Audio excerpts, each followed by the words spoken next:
How to turn on and off silent mode on iPhone. Let's get started. iPhones with physical ring and silent switch, iPhone 15 and earlier, you'll get this icon at the top left. To turn on silent mode, flip the switch down toward the back of the phone. You'll see the orange marker and a bell with slash icon appear. To turn off silent mode, slide it back toward the front, the sound returns.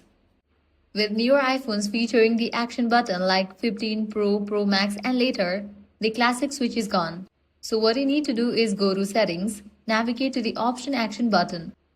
Find the silent mode icon, a muted bell, and assign it if not already set. Once set, simply press and hold the action button to toggle silent mode on or off. You'll feel haptic feedback confirming the change. So this way you can easily turn on and off silent mode on iPhone. If this guide helped you out, do not forget to like, share and subscribe. Thanks for watching.